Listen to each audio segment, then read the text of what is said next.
매일 성경 묵상을 돕는 해설 가이드입니다. 안녕하세요. 묵상 코치입니다. 함께 읽고 나눌 말씀은 열왕기하 18장 1절에서 16절까지 말씀입니다. 열왕기 저자는 이스라엘 멸망을 단순히 강대국 아수르의 침략에 의한 멸망으로 보지 않고 여호와와 언약을 맺은 여호와의 백성인 이스라엘이 우상을 숭배하고 여호와의 율법을 업신여겼기 때문에 망했다고 설명합니다. 이스라엘의 흥망성쇠는 주변 강대국의 손에 달린 것이 아니라 여호와의 손에 달렸음을 말하고 있습니다. 1절에서 4절은 히스기야의 등극과 평가입니다. 히스기야는 이스라엘 왕 호세아 3년에 유다 왕으로 등극합니다.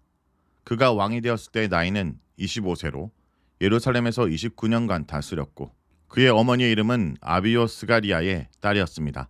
히스기야가 왕이 되던 시기는 이스라엘이 전체적으로 아수르의 지배를 받고 있던 때였습니다.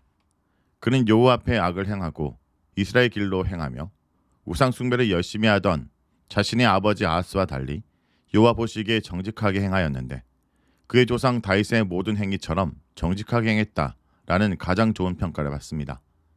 히스기야 왕에 대한 매우 긍정적 평가는 여호와 보시기에 악을 행하여 결국 멸망하게 된 이스라엘 왕들과 대조됩니다.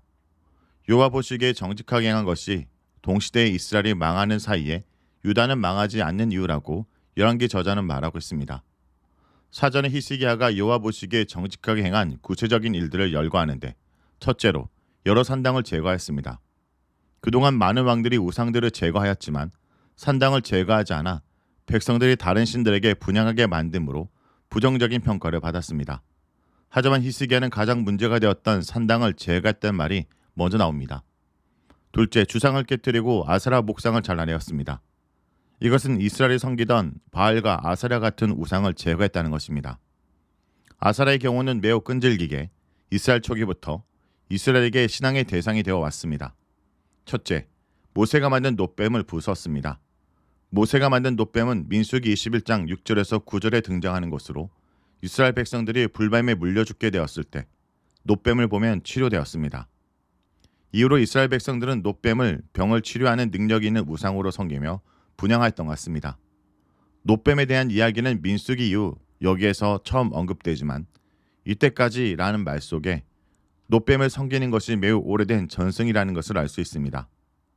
불뱀에 물려 죽게 되었을 때 놋뱀을 보면 산다고 하는 것은 놋뱀 자체에 어떤 능력이 있어서가 아니라 놋뱀을 보는 행위 자체가 하나님의 말씀을 믿는 신앙 행위이기 때문이었습니다. 하나님을 믿게 하는 역할이 끝나면 놋뱀은 없어져야 하지만 사람들은 하나님의 능력을 눈으로 보여준 놋뱀을 부수지 못하고 지금까지 간직하며 하나님이 아닌 놋뱀을 섬기는 지경까지 오게 된 것입니다. 이렇게 사람들은 자꾸 하나님께 대한 신앙을 어떤 물건이나 제도나 의식 등 눈에 보이는 것에 의존하는 것으로 대체하려고 합니다.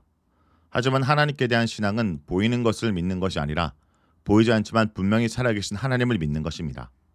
5절에서 8절은 여호와를 의지한 히스기야에 대해서 말합니다. 이 단락은 구체적으로 히스기야가 어떻게 하나님을 믿었는지 설명합니다. 히스기야는 우상을 섬기고 놋뱀을 의지하던 사람들과 달리 여호와를 믿었습니다. 우리말에서 의지하다로 번역된 바타흐는 믿다라는 뜻으로 여호와 신앙에 바르게 서 있다는 것을 의미합니다. 6절은 들러붙다와 떠나지 않다라는 구문을 반복적으로 사용하여 히스기야가 여호와를 믿었다는 것을 강조하고 있습니다. 6절 하반절에서 여호와께서 모세에게 명령하신 계명을 지켰다는 신명기적 강조점으로 그의 믿음은 말씀을 지키는 행함이 동반된 믿음이었음을 나타냅니다. 7절에서 8절은 하나님을 믿은 결과를 소개하고 있습니다. 그 결과 여호와께서 그와 함께 하셨고 그가 전쟁하는 모든 곳에서 그는 승리할 수 있었습니다. 이건 여호와께서 함께 하시면 전쟁에서 이길 것이라는 신명기 20장 1절에서 4절 말씀이 성취되었다는 것을 나타냅니다. 이렇게 여호와를 의지했기 때문에 히스기야는 이스라엘 왕과는 달리 아수르를 섬기지 않았고 오히려 블레셋과 싸워 이기기까지 하였습니다. 히스기야는 사르곤 2세가 전사하고 사네림이 왕권을 강하는 시기, 즉 아수르가 혼란기에 있을 때 아수르에게 독립을 선포하고 블레셋과 전쟁하여 승리한 것으로 보입니다. 이 모든 사건에 대해 열왕기 저자는 여호와께서 히스기야와 함께 하셨기 때문에 가능한 일이었다고 해석하고 있습니다. 9절에서 12절은 사마리아의 멸망입니다. 히스기야가 여호와와 함께 형통했다는 것과 대조적으로 이 단락에서는 사마리아의 멸망을 다시 한번 언급하고 있습니다. 히스기야 4년 곧 이스라엘 왕 호세아 7년에 아수르의 왕 살만에셀이 사마리아로 올라와서 포위하였고 3년 동안 버티다가 결국 호세아 9년 히스기야 6년에 사마리아가 함락됩니다.